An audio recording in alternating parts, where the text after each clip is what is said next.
Bonjour, bienvenue au Centre Grâce Vérité, l'école du royaume des cieux de Jésus-Christ par le Saint-Esprit, la maison où la prière est un véritable dialogue avec Papa bon Dieu. Prions pour ce temps de prière. Merci Père pour nous avoir accordé encore ce temps où nous nous retrouvons autour du nom de Jésus. Là où deux ou trois sont assemblés au nom de Jésus, tu es là et tu déverses encore une fois ta grâce. Merci Père pour cette attention particulière que tu nous accordes pendant ces temps. Merci pour l'illumination que tu nous fais par le Saint-Esprit afin que nous régnions et que nous jouissions de bienfaits de la résurrection de Jésus-Christ. Et ainsi prier. Amen. Voilà, chers frères et sœurs, nous allons encore une fois de plus parler du don du discernement des esprits. Nous avons fait déjà la première partie et nous avions compris trois grandes choses que j'aimerais reprendre avant de continuer. Premièrement, les dons de l'esprit sont des dons interconnectés entre eux. Parce qu'un don peut se manifester et puis ça peut te donner au même moment la foi pour agir ou pour faire un miracle. Un don comme tel aussi peut se manifester, c'est le don du discernement des esprits, où tu vois des esprits et tu discernes si c'est des dieux ou si ce n'est pas des dieux. Et ça te permet aussi d'avoir la foi afin que tu agisses en conséquence. Si vous avez suivi nos précédentes prières, je donne le cas de Élisée au niveau du don du discernement des esprits.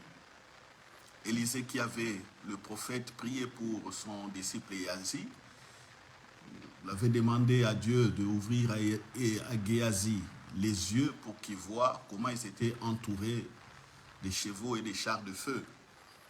Voilà. Élisée a fait une prière de foi. Voilà, il y a la foi. Et quand il a fait la prière, Dieu a ouvert à Géhazi les yeux et il a vu les anges et toute une armée qui était autour d'eux. Vous voyez, ça a donné aussi à Géhazi de l'assurance qu'ils étaient protégés. Vous voyez. Donc, Géhazi aussi n'avait pas l'information, mais avait l'information de elle, du monde surnaturel qui les entourait. Donc, vous voyez, donc, le prophète Élisée, j'ai dit, communique directement avec Dieu. Il a la foi par rapport à la situation qui était arrivée. Ils étaient entourés des ennemis. Et il prie. On voit aussi que les yeux de Géhazi s'ouvrent et lui-même aussi voit. Il voit ces anges. Donc, par là, il y a l'information, il y a la foi, il y a le discernement des esprits, ainsi de suite. Alors, les dons sont donc interconnectés entre eux. Nous avions aussi dit que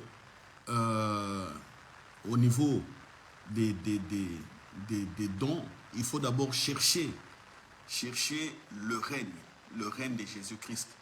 C'est pourquoi je disais, regardez au trône, priez d'abord pour le don du discernement des esprits, afin que vous voyez ce qui est dans le règne de Dieu, dans le royaume des cieux, le règne de Jésus-Christ. Et non se focaliser directement sur les démons ou sur des choses négatives. D'abord, deuxièmement, premièrement, regardez au trône et le reste viendra. Vous voyez. Et puis troisièmement, j'avais dit que sur base de la connaissance que vous aurez acquise ou que nous sommes en train d'acquérir, d'avoir, sur base donc de cette connaissance, nous pouvons prier efficacement. Voilà. La prière efficace sur base des vérités.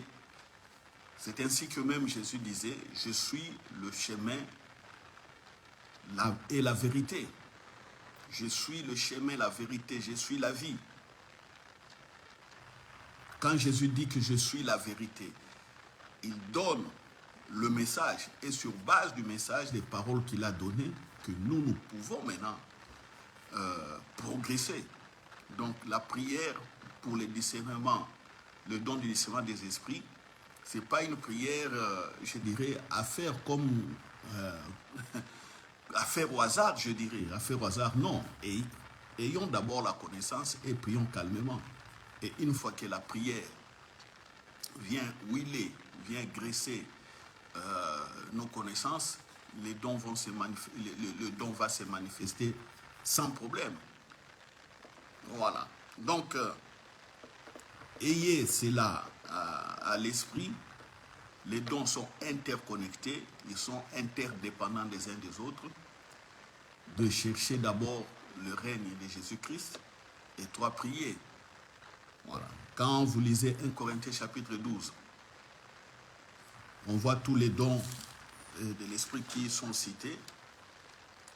J'aimerais vite lire 1 Corinthiens chapitre 12 parce que certains aussi nous rejoignent en cours de route, n'ont pas assisté aux premières leçons et aux prières que nous avions faites. 1 Corinthiens chapitre 12, verset 7, où Paul dit,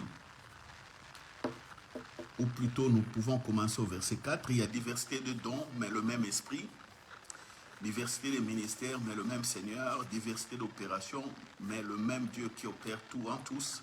7. Or, à chacun, la manifestation de l'esprit est donnée pour l'utilité commune. 8. En effet, à l'un est donné par l'esprit une parole de sagesse, à un autre une parole de connaissance selon le même esprit, à un autre la foi par le même esprit, à un autre le don des guérisons par le même esprit, à un autre le don d'opérer des miracles, à un autre la prophétie, à un autre le discernement des esprits, à un autre la diversité des langues, à un autre l'interprétation des langues. Un seul et même esprit opère toutes ces choses, les distribue à chacun en particulier comme il veut. Voici. Prenons maintenant Jean chapitre 1. D'abord, on donne la gloire à Jésus-Christ par rapport à ce don. Je prends le cas déjà Jean-Baptiste. Jean-Baptiste, tous nous savons du moins que c'est lui qui a baptisé Jésus, le Christ. Mais quel est le signe que Dieu lui avait donné pour qu'il reconnaisse le Messie, le Christ, pour qu'il reconnaisse? N'oublions pas, Jean-Baptiste est le cousin de Jésus. Entre Jésus et Jean-Baptiste, il y a un écart de 6 mois. Pour comprendre cela, il faut lire Luc chapitre 1. Vous allez comprendre comment Élisabeth, la maman de Jean-Baptiste, était tombée enceinte sur la parole de l'ange Gabriel. Et 6 mois après, l'ange Gabriel était parti voir Marie annoncer. Et Marie était enceinte. Et quand on lit la rencontre de ces deux femmes, quand Marie avait appris que sa cousine Élisabeth était enceinte, elle est partie voir Élisabeth. Dès qu'elle est rentrée dans la maison, elle a salué Élisabeth. Élisabeth dit que dès que ta voix a frappé mon oreille, voici l'enfant qui est en moi. Mon bébé a tressailli de joie. Vous voyez? Donc ils étaient des cousins. Mais au-delà de cela, parce qu'en famille, généralement, il est difficile de reconnaître les dons. En famille, il est difficile de reconnaître les prophètes. Il est difficile de reconnaître les appelés. Parce que dans la famille, tout le monde il naît petit, encadré, nourri, peut-être en grandissant, faisant quelques erreurs. Les membres de famille gueulent dessus, des choses comme ça.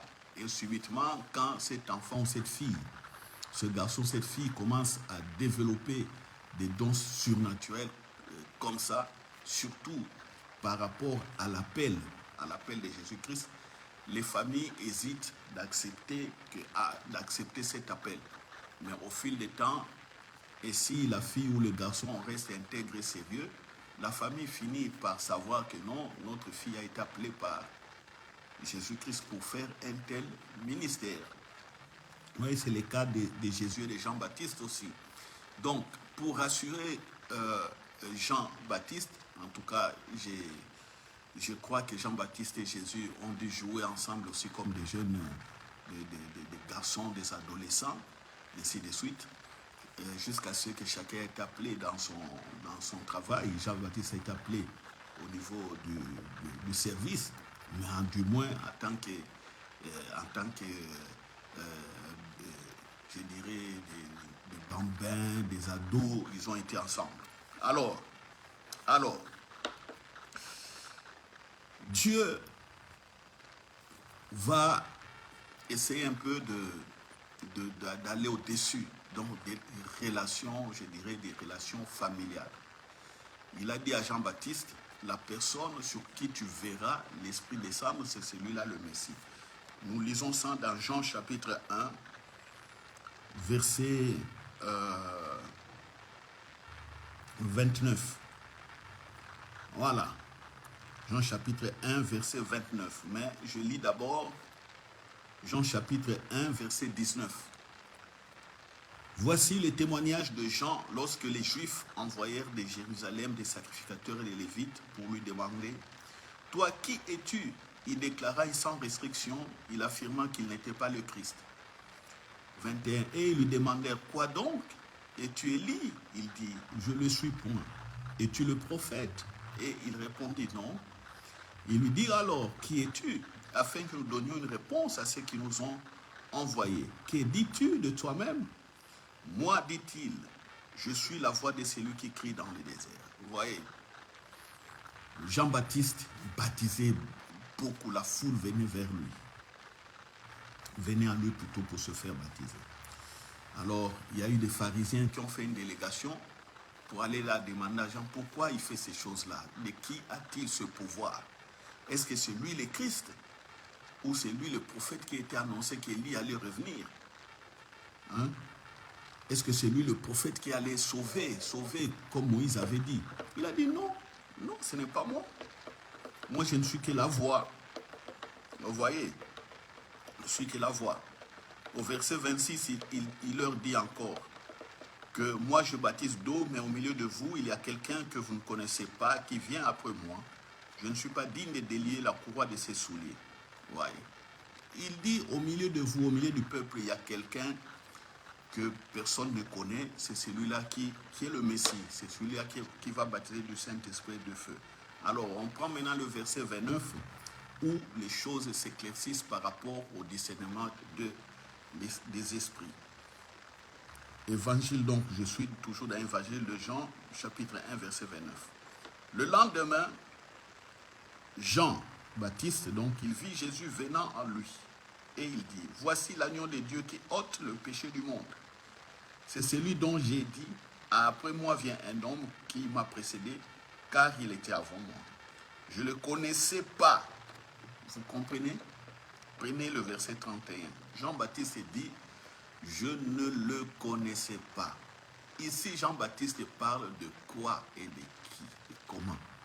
Comment il dit qu'il ne connaissait pas Jésus? Lui qui a grandi avec Jésus. Jean-Baptiste, dont la maman est parent à maman Marie. Maman Elisabeth et Marie sont des parents, sont de la même famille. Mais comment ici Jean-Baptiste dit, je ne connaissais pas, mais c'est afin qu'il soit manifesté à Israël que je suis venu baptiser d'eau. Jean rendit ce témoignage et dit, j'ai vu l'Esprit. Soulignez bien dans votre Bible en majuscule. J'ai vu l'Esprit descendre du ciel comme une colombe et s'arrêter sur lui. Je ne le connaissais pas. Soulignez encore, je ne le connaissais pas.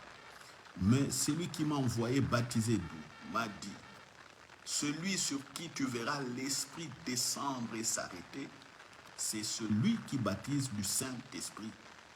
Et j'ai vu, et j'ai rendu témoignage qu'il est le Fils de Dieu. Donc, il est le Messie.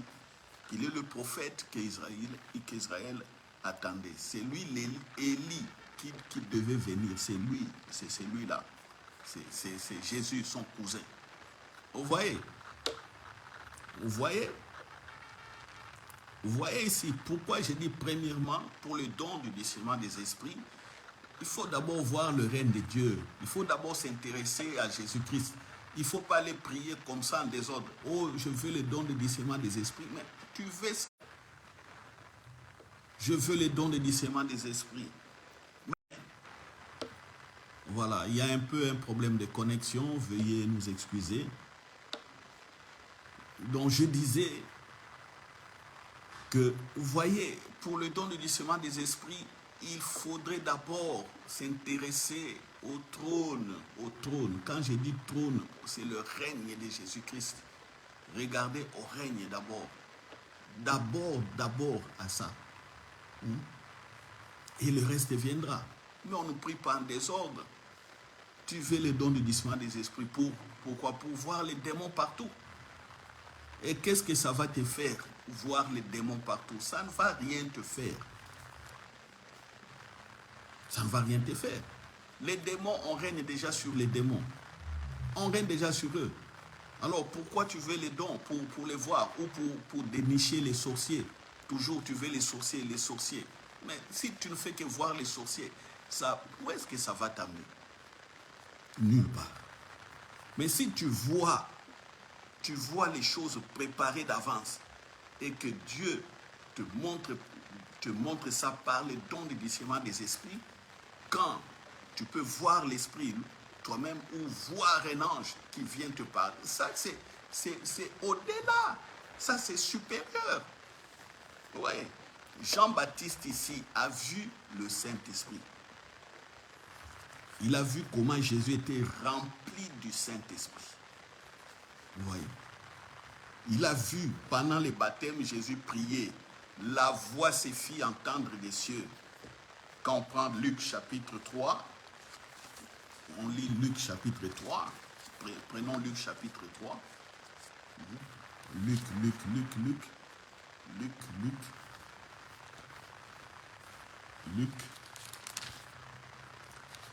On prend Luc chapitre 3 verset 21.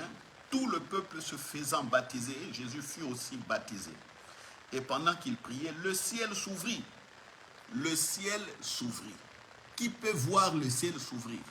Qui? Il faut avoir le don, il faut avoir le discernement. Le discernement des esprits. Ce n'est pas tout le monde qui a vu ça.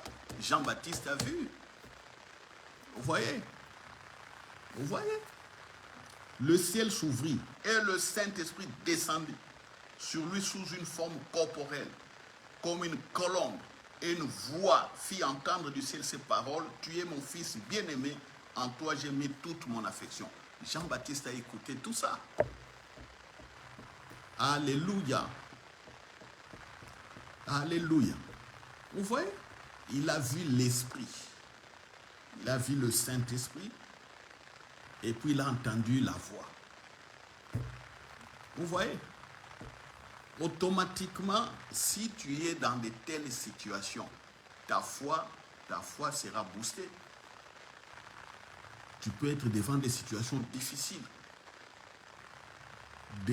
Tu vas résister par la foi. Tu auras le don même de supporter, le don de supporter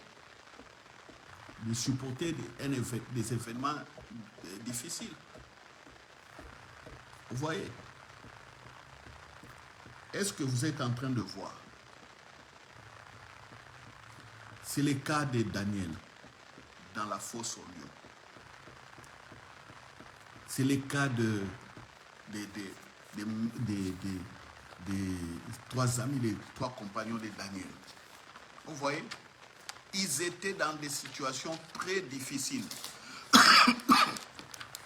Daniel jeté dans la fosse au lion. Quelle était la déclaration de Daniel? Quand le roi était venu par après, quand le roi est venu pour constater si Daniel était mort ou pas déchiré par les lions. Hein? Qu'est-ce qui s'est passé? Qu'est-ce que Daniel avait dit? Qu'est-ce que Daniel avait dit? Alléluia, alléluia, alléluia. Qu'est-ce que Daniel avait dit? Ah Seigneur, Daniel dans la fosse au lion, c'est Daniel chapitre 6, vous voyez?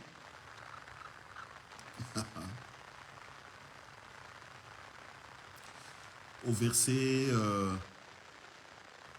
20,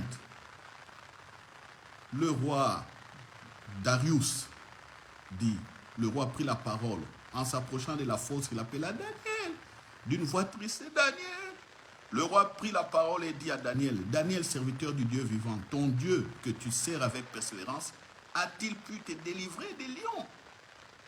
Verset 21, Daniel dit au roi, roi, vis éternellement, mon Dieu a envoyé son ange et fermé la gueule des lions qui ne m'ont fait aucun mal parce que j'ai été trouvé innocent devant lui et devant toi non plus, ô roi, je n'ai rien fait de mauvais. Mon Dieu a envoyé son ange. Daniel, les yeux étaient ouverts. Il a vu l'esprit. L'ange, c'est un esprit. Vous voyez? Ça, il avait déjà la foi, Daniel. Il ne voulait pas se corrompre. Mais regardez l'épreuve. Il a été amené dans une épreuve très élevée. Combien de gens arrivent à réunir Jésus? Combien ils réunissent leur foi devant des situations? Mais regardez Daniel. Il a vu, dans la fosse au lion, il a vu l'ange. Non, mon Dieu a envoyé son ange qui a fermé la gueule des lions. Vous voyez? Les dons sont interconnectés. Daniel voit, il voit l'ange. Automatiquement, il a eu la foi encore, la foi du moment. La foi au T, la foi F au T pour résister toute la nuit devant les lions. Il a résisté jusqu'au matin, il pouvait rester une semaine avec les lions. Il pouvait rester. Mais avoir cette foi qui persévère pendant presque 24 heures comme ça, une foi qui persévère pendant 24 heures. Ah. Vous voyez? Alléluia. Alléluia. Alléluia. Est-ce qu'on se comprend, chers frères et sœurs? La même chose aussi. Quand les 3 amis de Daniel étaient dans la fournaise. Voilà, on les a jetés dans la fournaise. Voilà. Voilà. Alléluia. Daniel chapitre 3 verset 24. On a jeté les 3 amis de Daniel, Shadrach, Meshach et Abednego, dans la fournaise. Voilà. On les a jetés liés au feu, au verset 24. Alors le roi Nebuchadnezzar fut effrayé et s'éleva précipitamment. Il prit la parole et dit à ses conseillers, n'avons-nous pas jeté au milieu du feu 3 hommes liés? Ils répondirent au roi, certainement au roi. Il reprit et dit, eh bien, je vois 4 hommes sans lien qui marchent au milieu du feu et qui n'ont point de mal. Et la figure du 4e ressemble à celle d'un fils de Dieu. Vous voyez? Vous voyez? Le 4e. Le roi Nebuchadnezzar a vu une 4e personne qui était avec Meshach, Abednego et Shadrach, les amis de Daniel. Voilà. Vous voyez la puissance du don de discernement des esprits. Quand tu vois, ici on a vu, plutôt Jean-Baptiste a vu le Saint-Esprit. Daniel a vu l'ange.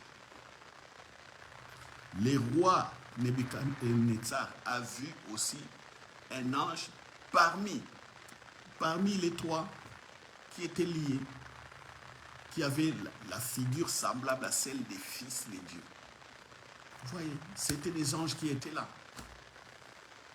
Donc, avec le don du discernement des esprits, devant certaines situations, quand ce don se manifeste, ça nous donne la foi d'opérer aussi des miracles.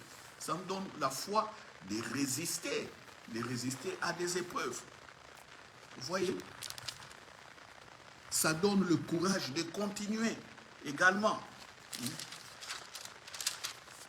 Ça donne le courage de continuer. Alléluia. On prend, si je reviens 1 Corinthiens chapitre 11, plutôt 1 Corinthiens chapitre 12, le verset 7, je lis encore. « Oh, à chacun la manifestation de l'Esprit est donnée pour l'utilité commune.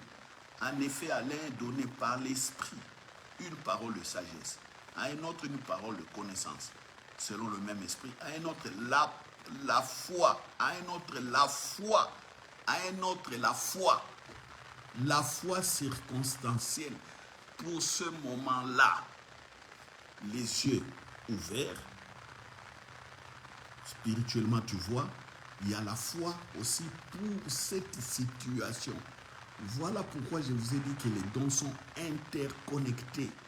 Les dons, généralement, les dons ne se manifestent pas comme ça de manière indépendante. Vous voyez? Généralement, c'est interconnecté. Interconnecté. Alors, chez certains, les dons sont amplifiés. Peut-être chez certains, ils sont beaucoup plus dans les paroles de connaissance, les autres beaucoup plus dans les paroles de sagesse, d'autres dans les dons de guérison, d'autres dans les dons d'opérer des miracles. Mais généralement, il y a des visions, il y a des paroles qui viennent pour la situation. Il y a des convictions qui viennent pour cette situation et tu opères les miracles. Voilà. Donc, ici, nous allons prier parce qu'il nous reste 10 minutes. Et le mercredi prochain, par la grâce de Dieu, nous verrons aussi le don du discernement des esprits par rapport, par exemple, aux informations qui nous viennent pour dominer le monde des ténèbres. Et là, vous pouvez discerner les sorciers, discerner les démons, discerner, voir le diable. Vous pouvez discerner et avoir la connaissance, l'information. Vous voyez? Mais ici, l'accent est mis particulièrement d'abord au règne. Voilà. Si vous cherchez ce qui est excellent et parfait, je pense que ça serait facile pour le reste des temps. Ouais. Cherchez la manifestation des dons de l'esprit pour l'excellence d'abord. L'excellence, le royaume des cieux. D'abord, l'excellence, c'est voir, écouter ce que le Saint-Esprit a préparé d'avance ou ce qu'il veut nous montrer. D'abord ça. Laissez les sorciers les autres après. Amen. Nous allons rendre grâce parce que, mon frère, ma soeur, une fois de plus, au travers de ces courtes exhortations, vous avez compris que les dons du discernement des esprits est très important. Ce don va activer aussi la foi en toi pour ce moment, pour ce moment-là. Alléluia. Alléluia. Voilà. Père, je te rends grâce, prions. Je te rends grâce pour le Saint-Esprit. Je te rends grâce parce que le Saint-Esprit manifeste tous ses dons. Le Saint-Esprit manifeste tous ses dons rien que pour la gloire de Jésus-Christ, la gloire du règne. Voilà, Le règne de Jésus-Christ, c'est la manifestation de ton règne au Père. Et quand tu nous conduis par le discernement des esprits au Père, notre foi est boostée. Notre foi est boostée, nous pouvons accomplir des miracles. Au même moment, nous pouvons au même moment sortir des situations difficiles, comme les Daniel, comme les Shadrach, les Meshach et les Abednego. Nous pouvons aussi avoir des informations utiles, très très utiles pour notre salut. Pour notre salut. Nous pouvons détecter des pièges aussi, des pièges du diable. Nous pouvons avoir accès à ce qui a été préparé tel que aucune personne, aucun homme, aucune femme n'a eu accès à cette information. Car tu dis au Père,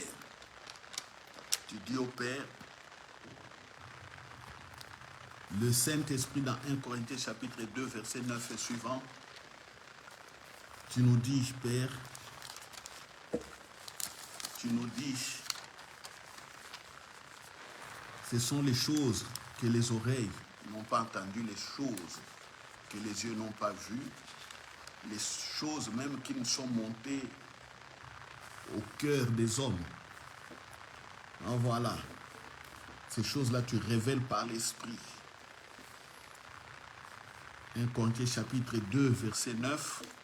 Mais comme il est écrit, ce sont les choses que l'œil n'a point vues, que l'oreille n'a point entendues, et qui ne sont pas montées au cœur de l'homme, des choses que Dieu a préparées pour ceux qui l'aiment. Dieu nous les a révélées par l'Esprit, car l'Esprit sonde tout, même les profondeurs de Dieu. Vous voyez?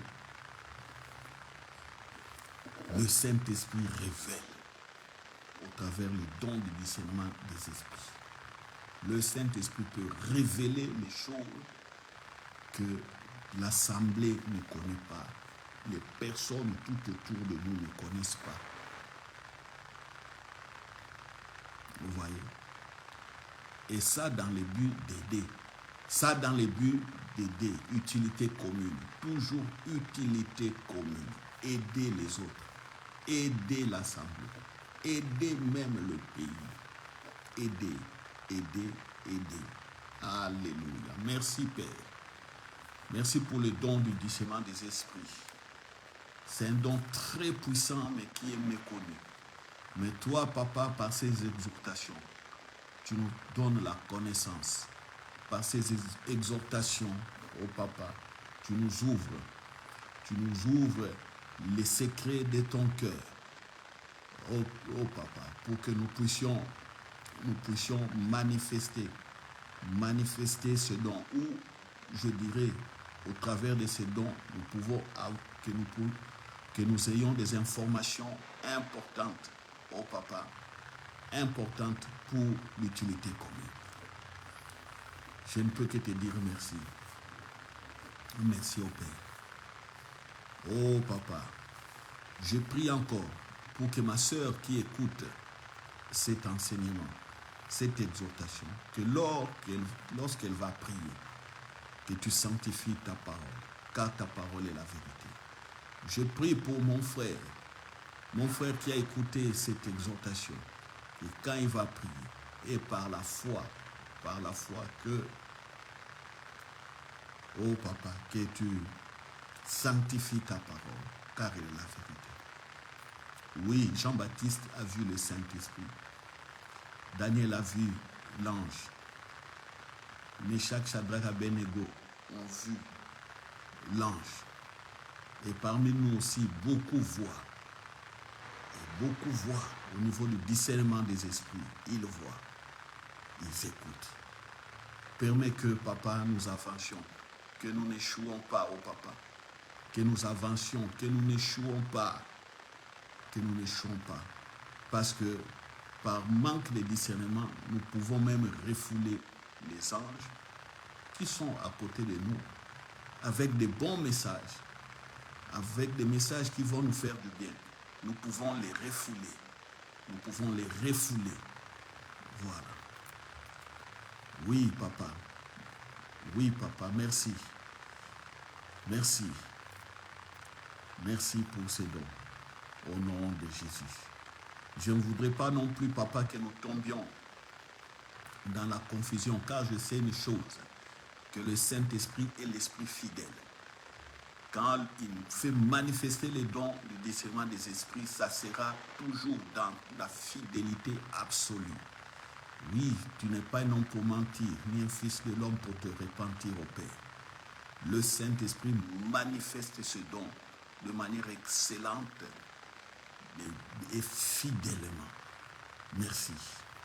Merci de nous convaincre par le Saint-Esprit.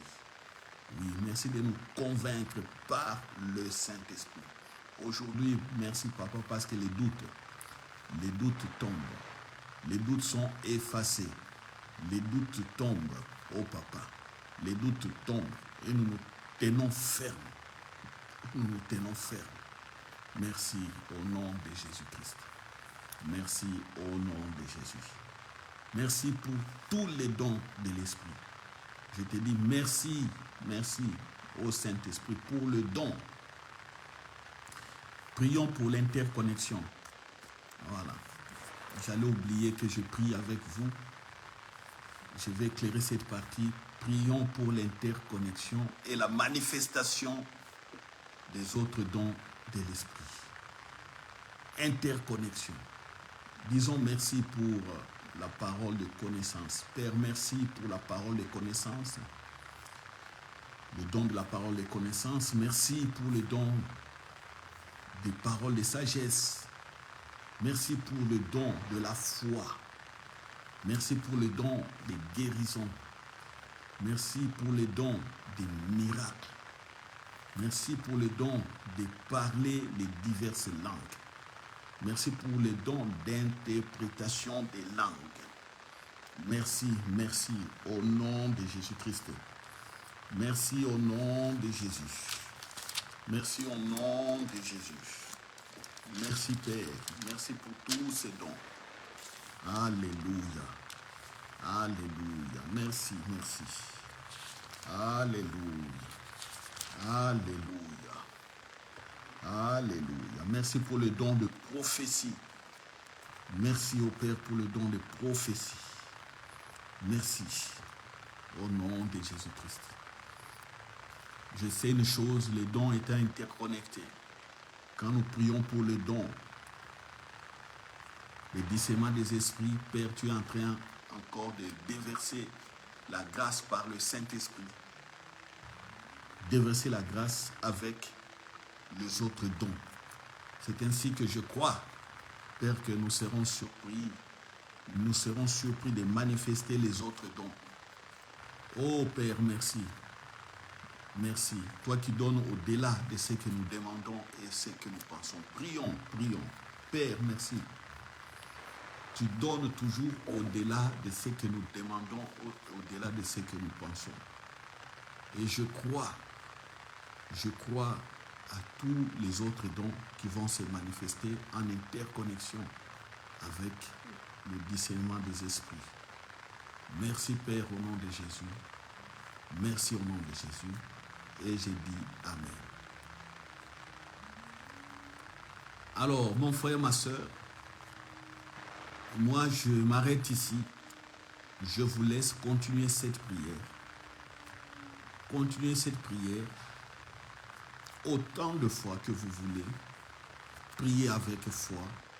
Persévérez. Persévérez. Persévérez. Ne vous arrêtez pas parce que moi je suis arrêté, non. Et surtout, croyez à la dernière prière que je fais, que les dons sont interconnectés. Vous pouvez prier pour le don de discernement des esprits, vous verrez que les autres dons sont en train de se manifester. C'est ce que je souhaite de tout mon cœur pour chacun de vous. Je vous donne rendez-vous le mercredi prochain sur la troisième partie du don de discernement des esprits. Au nom de Jésus, ainsi priez. Amen.